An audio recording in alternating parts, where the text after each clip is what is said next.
大家好，我叫埃文 Kyle. This is Evan Q. 2 years ago, on November 16, 2022, he donated an album that recorded the evidence of Japanese invasion of China during World War II to Consulate General of China in Chicago. Since then, he has formed an indissoluble bond with China. 2 years later, in November 2024, Evan Q came to China for the first time, and his second stop was Tianjin. It's a slower pace of life here. There's a lot of Western influence, which makes me feel more at home here. And overall, this is a really pretty city. I'm really enjoying the life here, and the people here have been so kind to me that... 你是英雄，中国人民爱你。 The kind-hearted people and the safe cities have attracted Evan deeply. He referred to this trip to China as a healing journey. Previously, Evan was running a collectible shop in Minnesota, United States. The appearance of that photo album changed his peaceful life, and the donation even brought a huge impact on his life. So with my business, I use social media. It's a huge point in how I conduct my business. I was apprenticing under somebody else. I got into this business very randomly in 2019, and in 2020, I started making videos on the industry because there weren't a lot of people making videos about it. I thought it would be a good way to drive sales and to draw intrigue. So I created this program because I have followers all over America.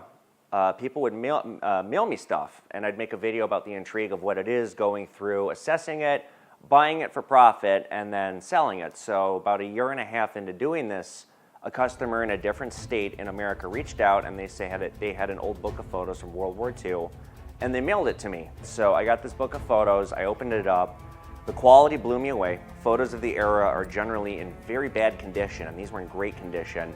But then 7 pages in, it goes from being photos like out of National Geographic to some really bad stuff. So that's really what struck me then, was I thought I might have evidence of a war crime. Both Evan's family background and educational environment enabled him to have an understanding of the history of World War II. The photos on the album that reflected the cruelty of the war gave him a huge shock, and the term Nanking Road also caught his attention. Well, I knew about the World War II history both from my grandparents. My grandfather served in the Pacific, and I had heard some stories from him growing up, as well as my grandma, who didn't serve but was present in the area and had a lot of very extreme feelings and anger throughout her life. But then I also, in public school, we studied World War II, we studied the Pacific Holocaust, and then in college I majored in Japanese studies. And obviously World War II is a pivotal point in Japan's history, so we talked about what happened extensively. So I had a background, and when I saw the word written in the book Nanking, it was Nanking Road, but I saw the word Nanking a few times. And that's what caused me to believe, well, maybe this is evidence of the Nanking Massacre. The contents of the photo album made Evan extremely uneasy. He had once contacted museums in the United States, hoping to further study what was in it, but without any success. Later, when Evan posted the contents of the album on social media platforms, things got out of control. His phone kept running insistently, and his social media accounts also received thousands of comments and private messages in various languages. Well, I did not expect any of what happened to happen, and it happened so fast, and it got so out of control so fast. When people come into my store to say hi and they bring their young kids, I always caution them.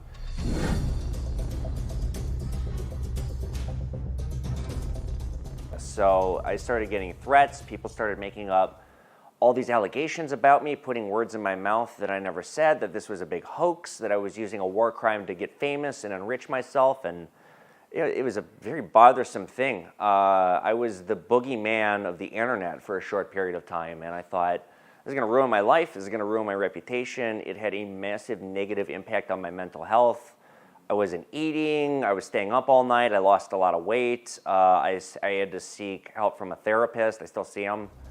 Threats were often accompanied by bribes. There were also customers with Asian faces who came to him, offering to exchange for the photo album at a high price. Although the temptation was extremely great, Evan still refused without hesitation.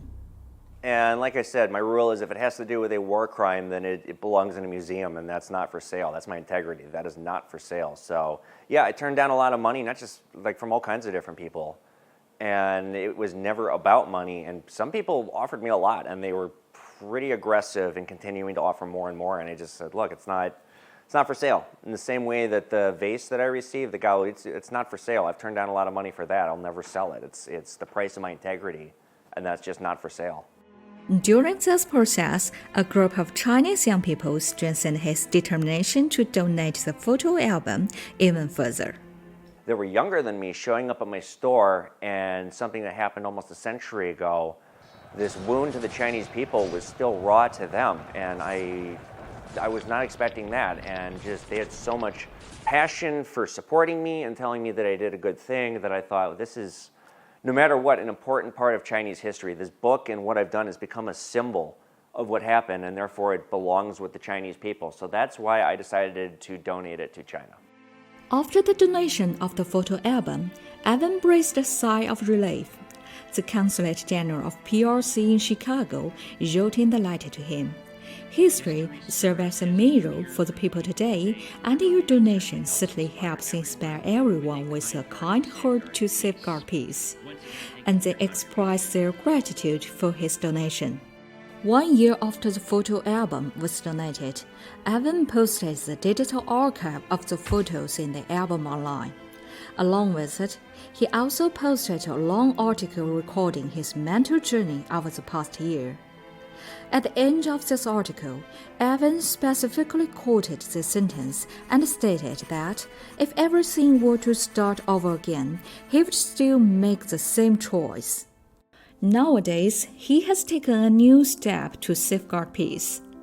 The author of that photo album, Leslie J. Allen Jr., recorded that period of history with his camera and published a book, which contains a lot of real photographs, hundreds of them that were unknown to history. He's now making efforts to explore the contents of these photos. Evan told us that these sellers were all issued these books. He's trying to unearth all these photos. He won't bring them to light, preserve them, and share them. I'm trying to unearth all these photos. I want to bring them to light, preserve them, and share them, because that's how you learn, that's how you remember history, and that's how you protect it and you don't make the same mistakes. So I'm really hoping I can find more of these books and get them in scholars' hands so they can be appreciated and studied.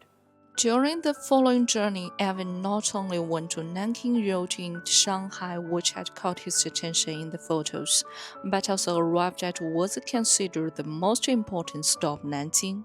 Obviously, it's a very solemn reason why I'm here. Those of you that have seen these interviews before, I'm usually in a great mood and getting everybody to laugh, and there's no laughs to be had here. Now honestly, I'm in a terrible mood. I'm basically attending a funeral for 300,000 people tomorrow. I'm going to be paying my respects to the people and the victims of Nanjing. And I'm hoping, being on the ground here, I'm going to raise awareness. That's really why I'm here, but I need to remind everybody, this is for global peace. This is for moving forward. And I just really want everybody to keep in mind that we can't change the past. We can only learn from the mistakes of the past and move forward into a peaceful future. In Nanjing, dressed in black and wearing a white flower, Evan came to the monument for the victims in the Nanjing massacre by Japanese invaders on the Yangtze River beach. He also visited the former residence of John Ruby. Evan also posted an article on foreign social network sites to extend his deepest sympathy to the people of China.